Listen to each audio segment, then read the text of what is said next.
Have you ever witnessed a miracle? In the dry, unforgiving lands of Africa, a magical moment where nature defies the very limits it once set for itself? In Etosha National Park, deep in northern Namibia, something unprecedented happened. An elephant, her name was Myra, gave birth to twins. And not just that. She did it in such a breathtaking way that even the entire conservation team couldn't believe their eyes. The odds of an African elephant giving birth to twins? Only about 1 in 100 births. And even then, in most of those rare cases, one of the calves won't survive. But today's story isn't about statistics.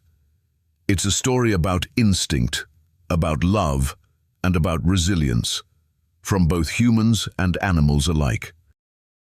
In this video, you'll join me as we follow Myra's emotional journey, from the early days of her pregnancy to the miraculous moment when 2 tiny lives entered the world.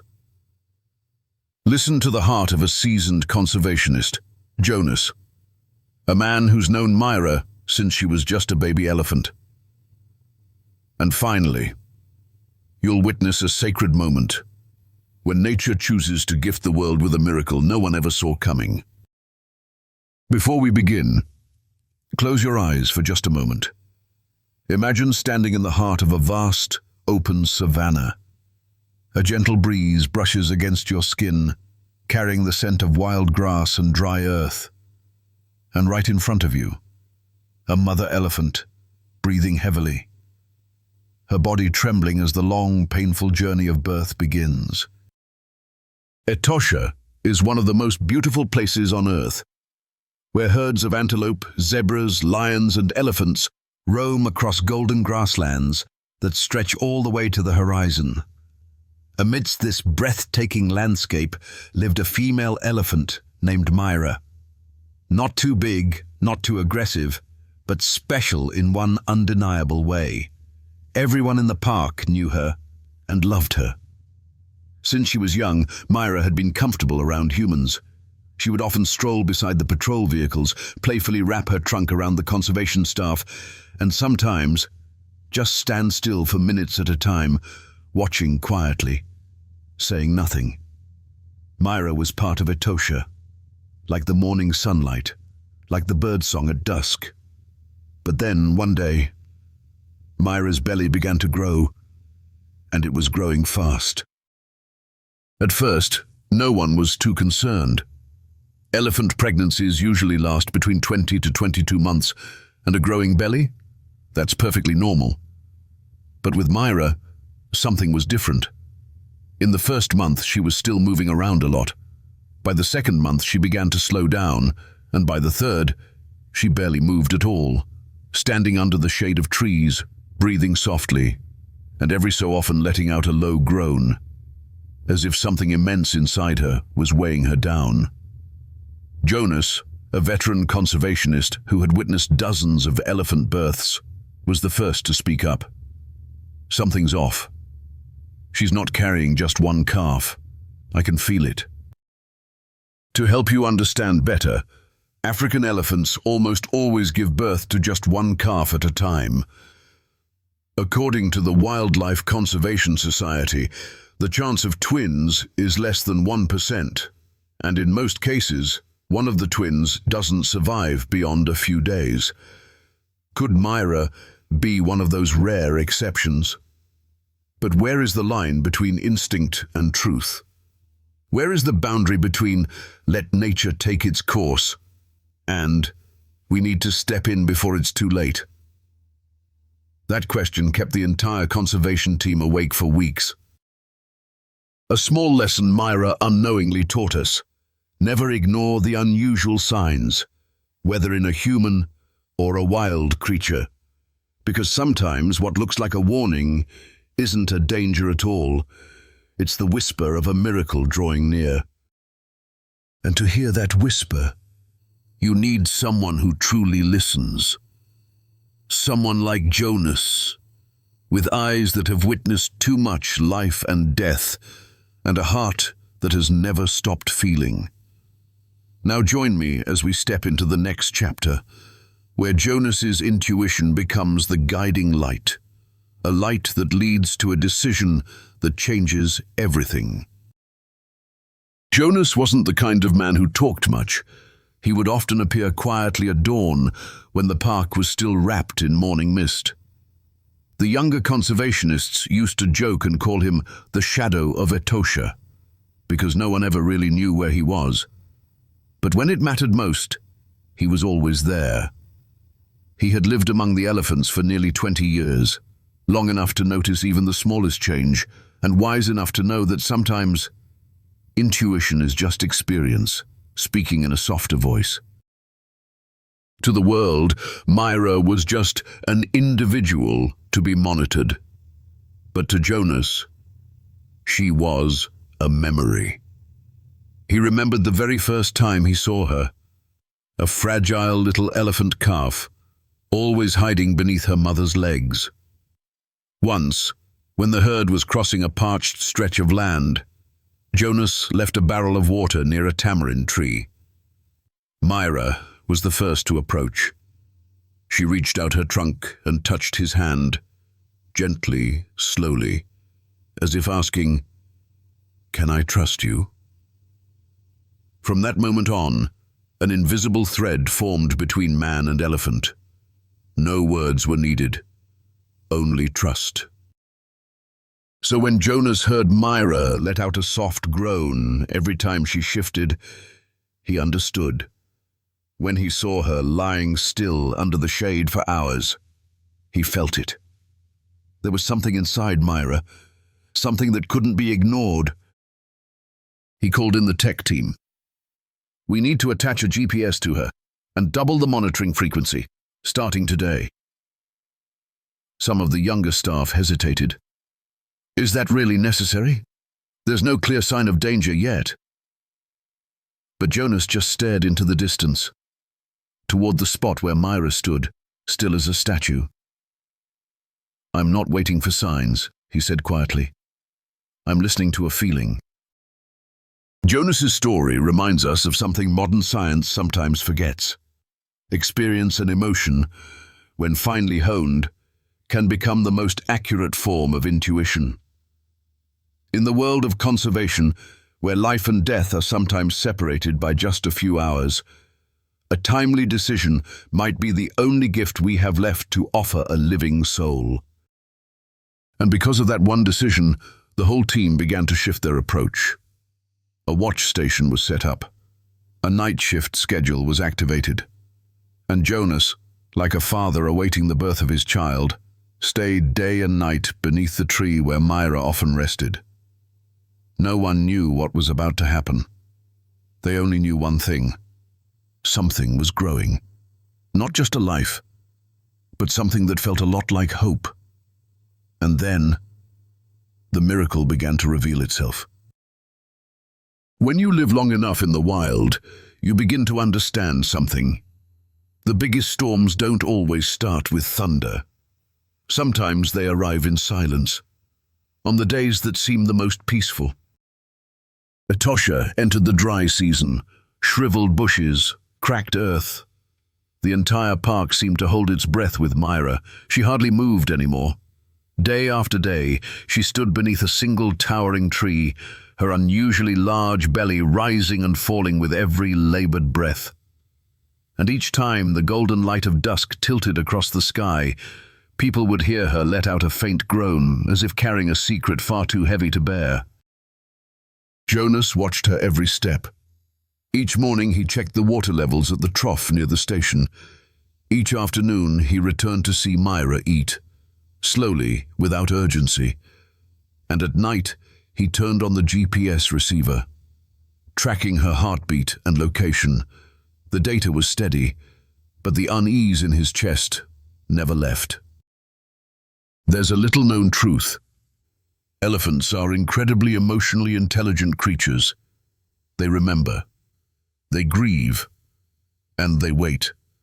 Labor in elephants can last anywhere from 10 to 48 hours, and no two cases are ever the same. Which meant Predicting when Myra would give birth was nearly impossible.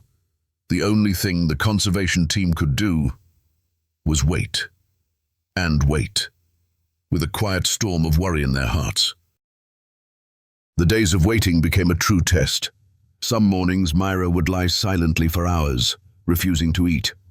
Some nights she would suddenly let out a deep, thunderous cry, waking the entire herd in the distance.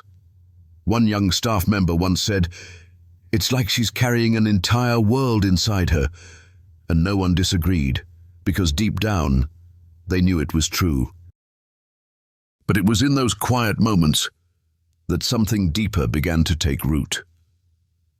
One by one, the technicians, the vets, the field observers, they all began to feel more connected to Myra than ever before.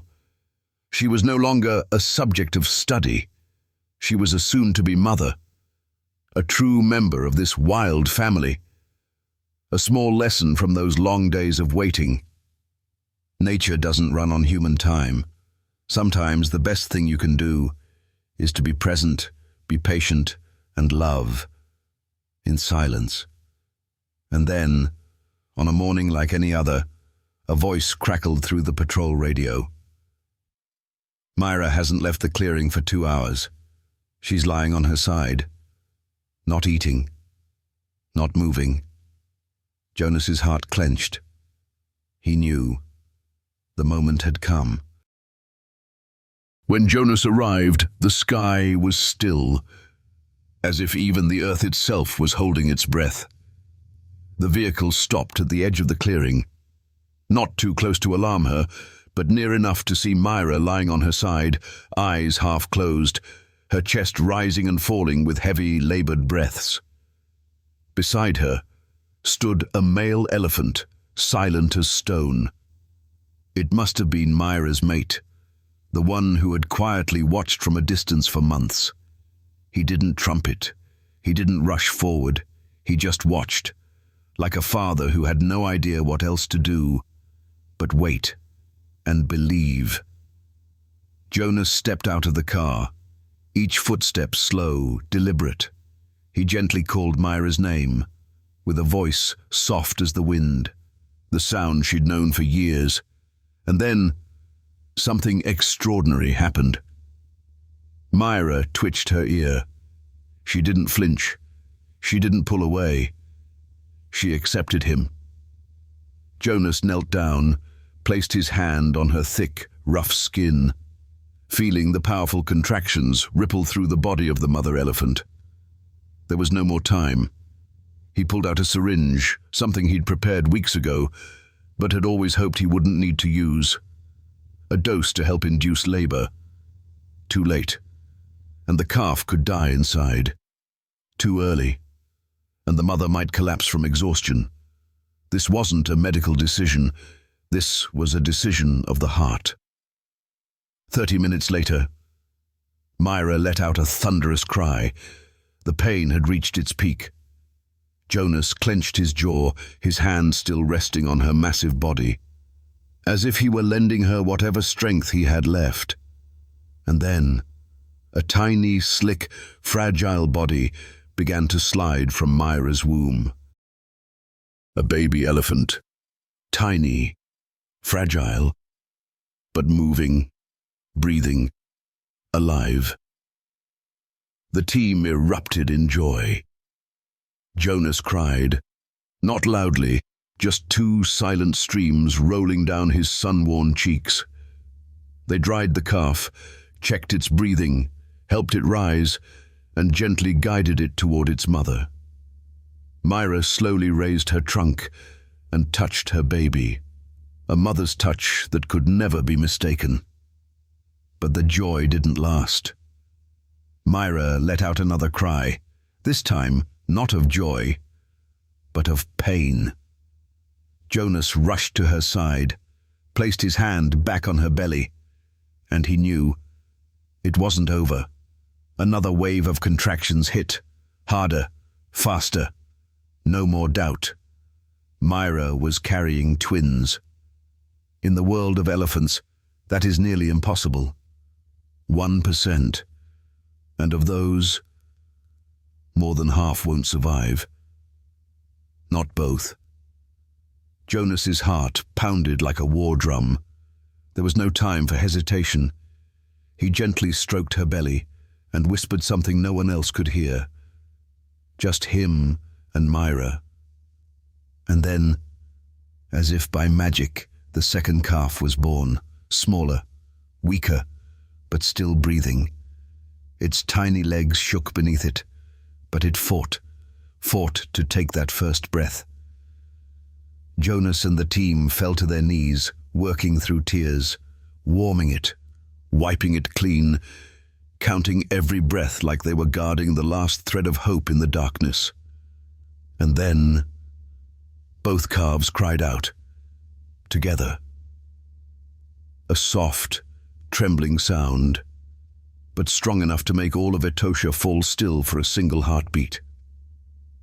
Myra, though exhausted, lifted her head and placed her trembling trunk over both her babies, as if to say, "I'm here." In the wind-swept savannas of Namibia, something once thought impossible had happened. And for those who witnessed it, none of them were the same again. They had been changed by one sacred moment, the moment life defied all odds. But this is not the end. The first light of day gently touched the open clearing, casting a golden glow across the bodies of the elephant mother and her two calves, lying under the shade of the tree. A soft breeze drifted by. The scent of dry earth and the faint breath of new life merged into a silence too beautiful for words. The two newborn calves, their eyes now open, still couldn't stand. But they already knew how to find their mother's warmth. They leaned into Myra's rough skin, making soft, fragile sounds, faint, but full of hope. Myra, having endured a labor that nearly broke her, was now breathing more steadily, exhausted, but still lifting her trunk to gently touch each of her babies, slowly, lovingly, as if to say, "You didn't just survive. You are welcome here." At that moment, the male elephant, Myra's mate, still stood silently nearby. Jonas and the support team began stepping back. They knew this moment no longer belonged to humans. Slowly, the bull approached. No noise, no rush. He simply extended his trunk, touching Myra's back, then wrapping around her neck like an embrace.